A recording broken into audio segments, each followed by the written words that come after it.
ಸ್ನೇಹಿತರೆ ನಮಸ್ಕಾರ. ತಮ್ಮೆಲ್ಲರಿಗೂ ನಮ್ಮ ಯೂಟ್ಯೂಬ್ ಚಾನಲ್ಗೆ ಸ್ವಾಗತ.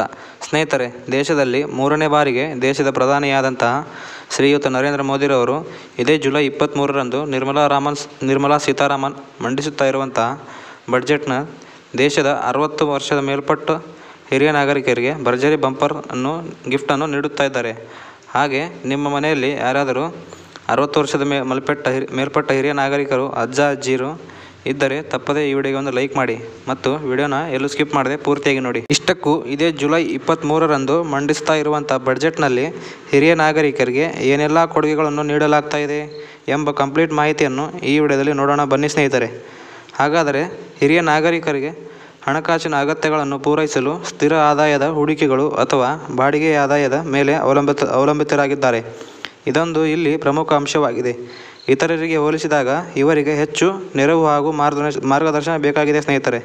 ಹಿರಿಯ ನಾಗರಿಕರಿಗೆ ಈ ಬಾರಿಯ ಬಡ್ಜೆಟ್ಟು ಸ್ನೇಹಪರವಾಗಿಯೇ ಇರಲಿದೆ. ಹೌದು ಸ್ನೇಹಿತರೆ, ಭಾರತದಲ್ಲಿ ಗ್ಲೋಬಲ್ ಮೊಬಿಲಿಟಿ ಸರ್ವಿಸ್ ತೆರಿಗೆಯ KPMGನ ಪಾಲುದಾರ ಆದಂಥ ಪೆರಿಜಾತ್ ಸರ್ವಲ್ಲೆ ಅಂಕಿಅಂಶಗಳ ಪ್ರಕಾರ ಭಾರತದ ಬಡತನದ ಸಂಖ್ಯೆಯು 10%ಕ್ಕಿಂತ ಹೆಚ್ಚಿನವಾಗಿದ್ದು 60 ವರ್ಷ ಮತ್ತು ಅದಕ್ಕಿಂತ ಮೇಲ್ಪಟ್ಟ ಹೆಚ್ಚು ವಯೋಮಾನದವರಾಗಿದ್ದಾರೆ.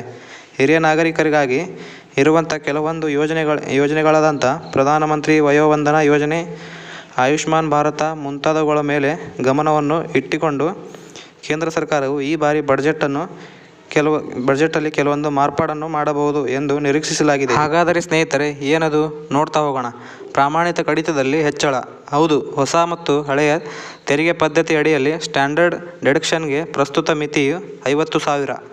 ಹೆಚ್ಚಿನ ಸಂದರ್ಭಗಳಲ್ಲಿ ಹಿರಿಯ ನಾಗರಿಕರು ಅವರು ಗಳಿಸಿರುವಂತಹ ಪಿಂಚಣಿ ಆದಾಯವು ಮೀರಿದ್ದು ಅವರು ಈ ಕಡಿತವನ್ನು ಪಡೆಯುತ್ತಾರೆ. ಜೀವನ ವೆಚ್ಚ ಹಾಗೂ ಇನ್ನಿತರೆ ಅಂಶಗಳನ್ನು ಪರಿಗಣಿಸಿ ಇದನ್ನು 1 ಲಕ್ಷಕ್ಕೆ ಏರಿಸಬಹುದು ಎಂಬ ಅಂದಾಜು ಕೂಡ ಇದೆ.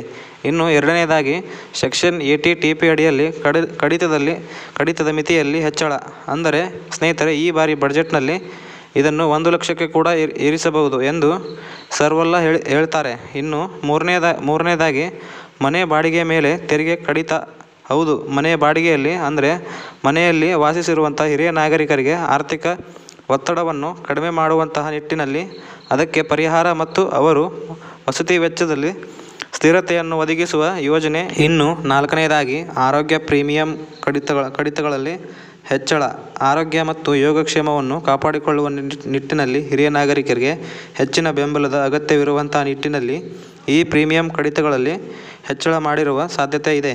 ಇನ್ನು 5ನೇದಾಗಿ LTGC ತೆರಿಗೆ ವಿನಾಯಿತಿ ಮಿತಿಯಲ್ಲಿ ಹೆಚ್ಚಳ. ಇವುಗಳನ್ನು ಹೊರತುಪಡಿಸಿ ಹಿರಿಯ ನಾಗರಿಕರಿಗೆ ಹಳೆಯ ಮತ್ತು ಹೊಸ ತೆರಿಗೆ ವ್ಯವಸ್ಥೆಗಳಿಗೆ ತೆರಿಗೆ ವಿನಾಯಿತಿಗಳನ್ನು ಹೆಚ್ಚಿಸುವಂಥ ಭರವಸೆಯನ್ನು ಇಟ್ಟುಕೊಂಡಿದ್ದಾರೆ ಹಾಗೂ ತೆರಿಗೆ ಮುಕ್ತ ಪಿಂಚಣಿಯನ್ನು ಸಹ ನಿರೀಕ್ಷಿಸಲಾಗಿದೆ ಸ್ನೇಹಿತರೆ.